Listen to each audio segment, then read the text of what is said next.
Ryder and his pups had just returned from the Halloween party after rescuing the mayor and the others from the runaway ship. The moon was at its highest point in the night sky, shining its brilliant light. As Ryder walked through the entrance of the lookout, he yawned as he removed his golden night helmet. "Well, that was certainly an interesting Halloween," he said. "I'll say," added Rocky. "And what was with that ghost ship flying past the moon?" Rubble shivered at the mention of ghost ship. "Don't talk about that. That was too scary," he said while taking off his costume. "Dude, I don't even know if I'll be able to sleep tonight," said Zuma, getting equally scared. "I had completely forgotten about that until you brought it up, Rocky," said Sky, looking a bit terrified. Don't worry, Sky. Super Chase is here to protect you," Chase told her, sounding very unsure of himself. Marshall covered his eyes while leaning toward the ground, shivering.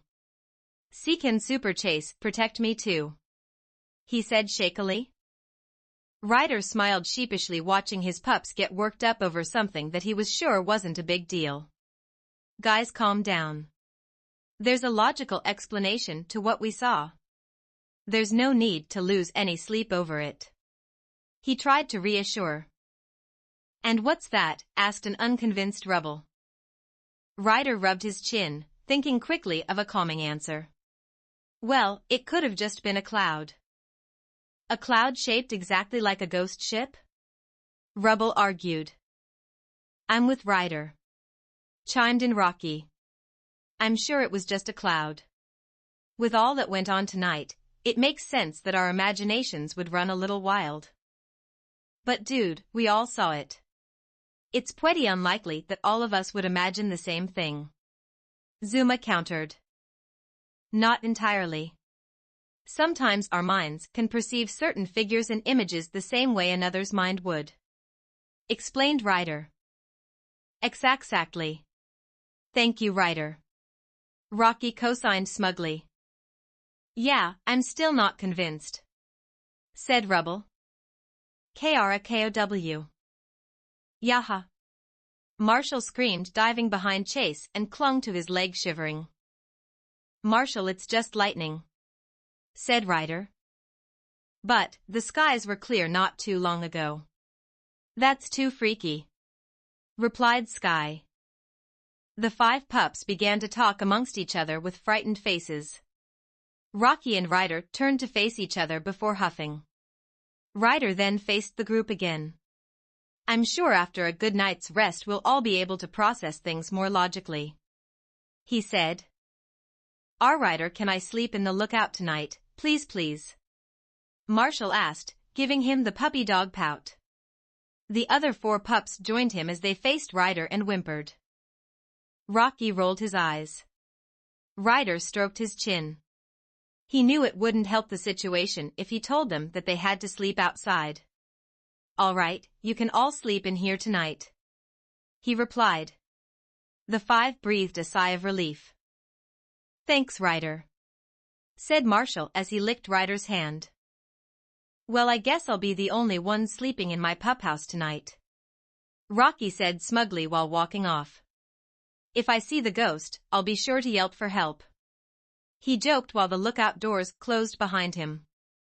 "Well, pups, the rest of you should prepare for bed as well," Ryder said. The 5 pups slowly made their way to the entertainment room of the lookout. Ryder walked to the entrance doors of the lookout and stepped out. He looked to the sky and noticed that many clouds were starting to gather and that the moon had a rather eerie red tint to it. "I don't recall the weather forecast mentioning a storm for tonight," he thought to himself before returning into the lookout.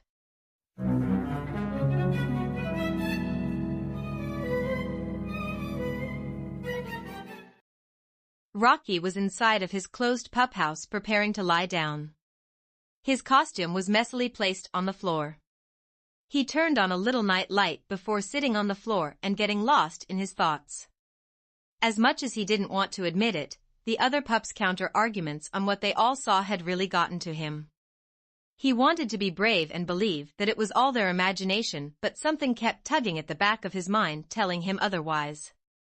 He felt lonely and secluded, locked inside of his pup house. He wanted to join the others, but after making fun of them while trying to cover his own fear, he simply didn't have the nerve to face them. "Ryder's right," he said to himself. "Maybe all we need is a good night's rest." He turned off the main light, leaving only the night light on. Within minutes he drifted off to sleep. Mayor Goodway was finishing. Mayor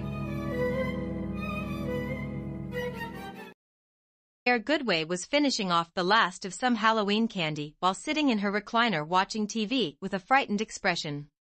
"Oh, this late-night Halloween movie marathon is going to keep me up all night," she stated worriedly before she continued to stuff her mouth.